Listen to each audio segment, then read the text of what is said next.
we're here again tonight, and I have another whiskey that I'm going to try for the first time, unless it's something that I've tried before and it's been re-badged. Let me explain.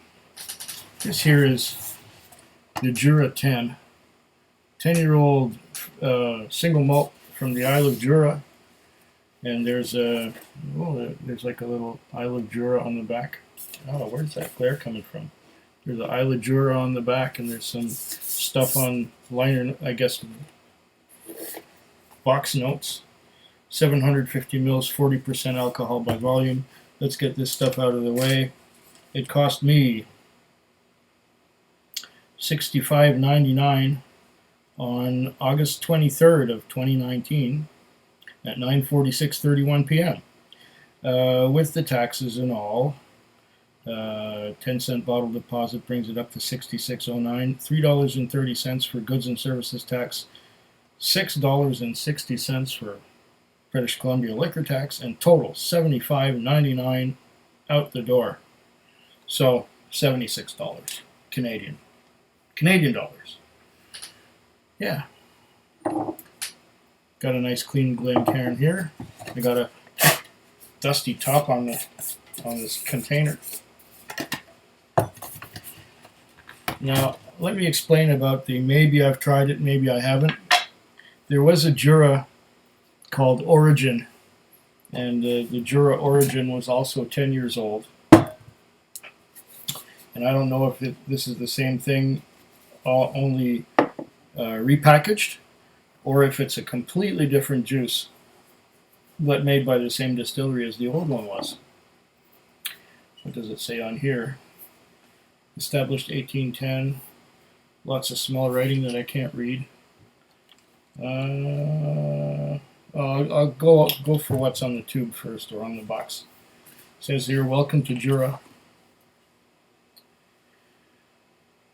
Few miles off the west coast of Scotland, you'll find our island. Remote, sometimes wild, yet always beautiful. Home to 200 islanders, one road, one pub, one distillery since 1810.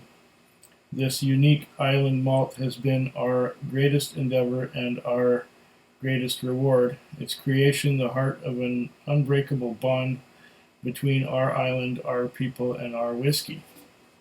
Jura 10 years old, crafted in uncommonly tall stills, matured in the fresh sea air and American white oak bourbon barrels, and finished in the finest aged Oloroso sherry butts. Okay. A touch of, okay, I'm not going to do the nosing tasting notes. I'm going to try it for myself. But first, let me just pour a dram, and then I'll read what's on here. You know, it's been a week since I made a whiskey video, and I get out of practice. By the second or third or fourth video of the night, I'm much smoother. But the first video of the night, I'm just getting back into it again. Come on here. Yeah, I got that off of there. Here comes. Oh, that's a tight one. That's good. Composite cork. And it makes such a pop. Wow.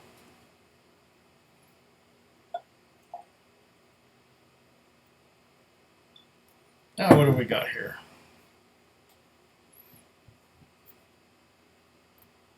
Oh, it's tight going on too. All right. Jura 10, rich, rounded balance of, okay, American white oak barrels and aged Oloroso sherry finish. Established 1810. Well, it's pretty transparent. At least you know what's coming, what you're looking for. Oh, here it has again tasting notes, nosing notes on the back. But I'm going to give you those from my own perspective. Doesn't mean I'm more right than they are. It's just I want to tell you what I get rather than what they're telling me I should get. I don't know if my approach is the wrong one or right away, I'm getting some ripe dark fruits, berries. Uh, I'm getting wood too. I'm getting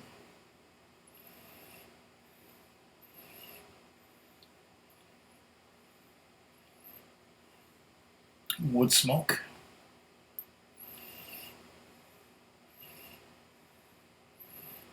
It's like a mesquite wood smoke.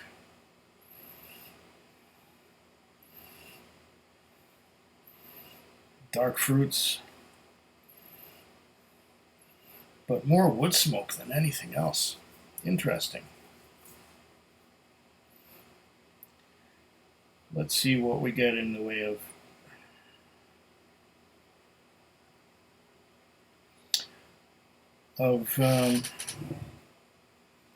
legs.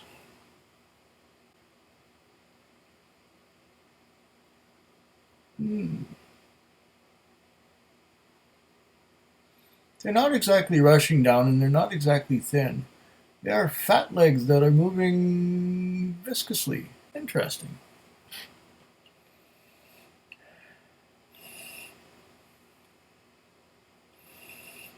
Once again, wood smoke.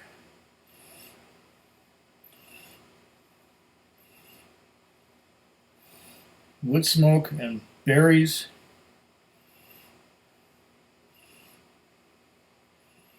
Dark ripe fruits like raisins and figs. More like grapes and figs. A little bit of berry, but that wood smoke seems to dominate everything.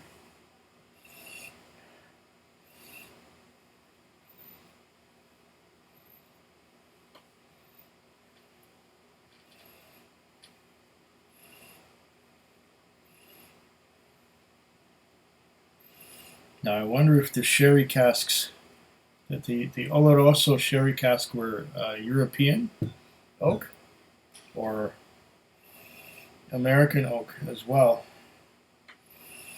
because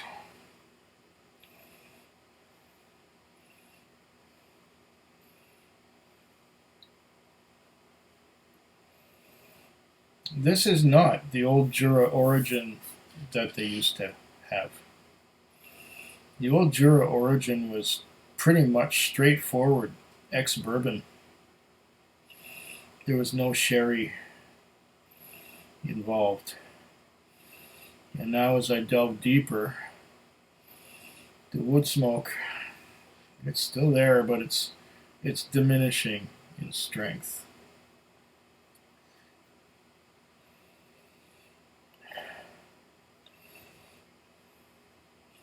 Now I'm getting some of that sherry, and once again the wood smoke dominates.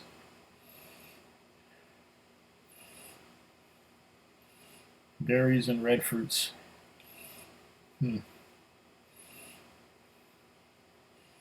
It's not that complex. Let's see what I get on the palate. Let me just rinse that out a little bit.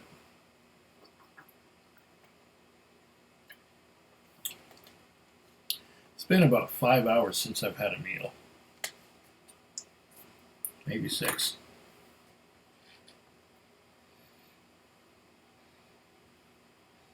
So I don't think there would be any influence from something that I ate before this. This is why I like to do these late at night.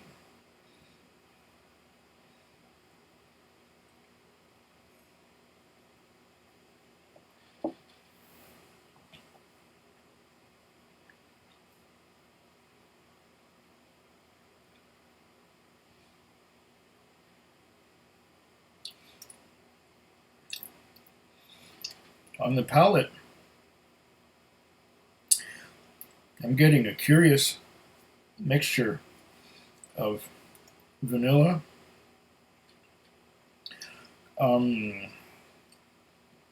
some fruity notes, but I can't really pinpoint them. There's like some strawberry and some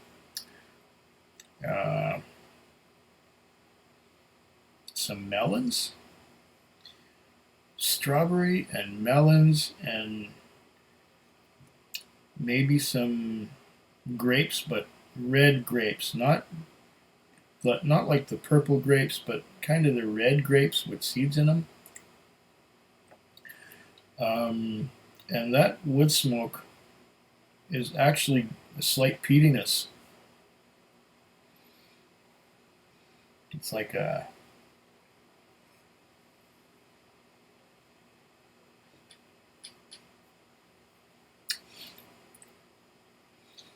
Highland Park style of peat. The mouthfeel is not viscous at all. It's quite thin, at 40% alcohol by volume. It's interesting. Oh, what was that? Figs.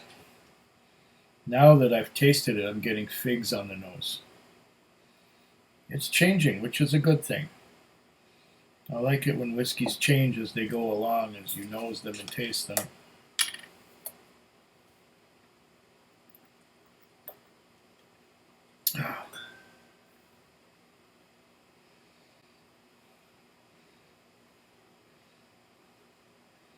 Yes, definitely figs.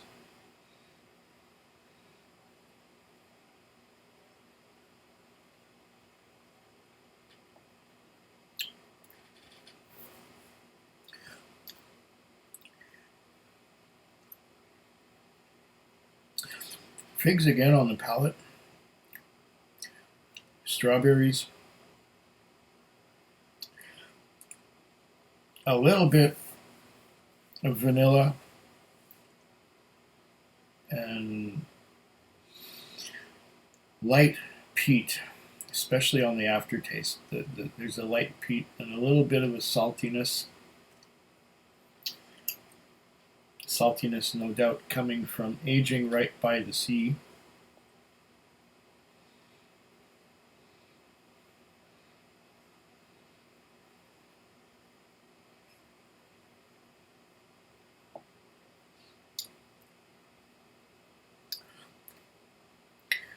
Yeah, a little bit of saltiness, peaty, light peat, like Highland Park peat. Just a hint. And some berries and some vanilla and some saltiness. On the finish, I'm getting a little bit of that white pepper.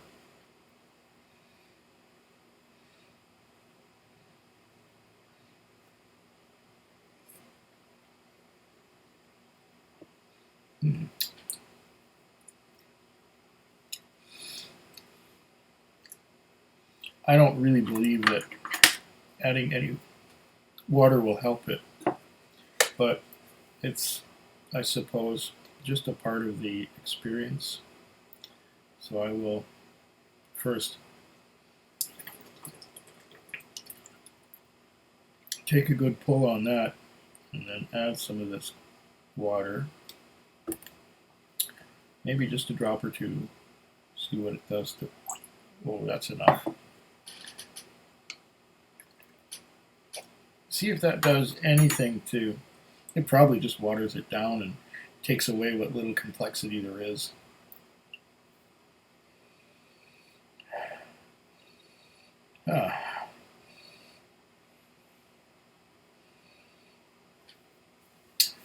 Judging by what I'm getting on the nose,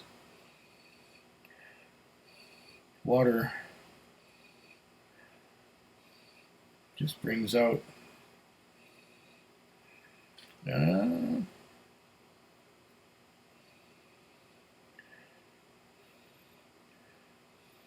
water doesn't seem to do it any favors. I'm getting a lot less on the nose now. Let's try it again.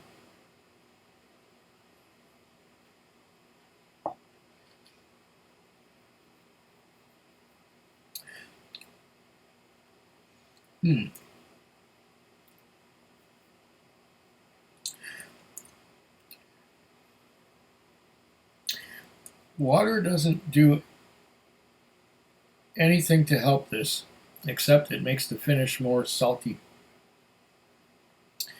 and more of that white pepper on the finish, less fruits than there was before. So yeah, I would not recommend adding water to this one. But it's not bad as a starter whiskey. It's not terrific either. I suppose it's their entry level. I don't know. Is it better than the Origins was? I remember there was one Jura that I really liked, and I can still get some. And it's called the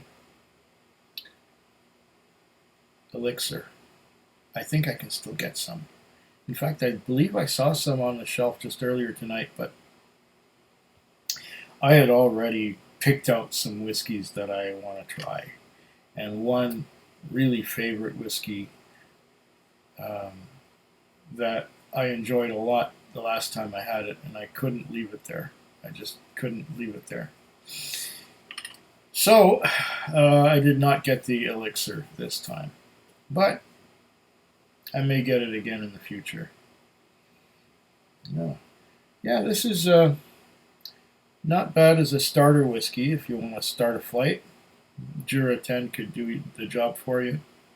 But there are other whiskeys for around the same money and maybe even less expensive that are more to my liking.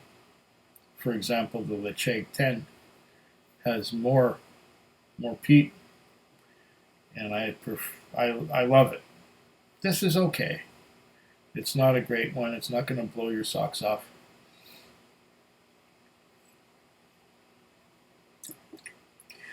It's something to maybe serve to people who are not big whiskey connoisseurs. Yeah, pretty much. Slanchava. Foodquig. Foodquig. Foodquig. Foodquig. Foodquig. Yeah.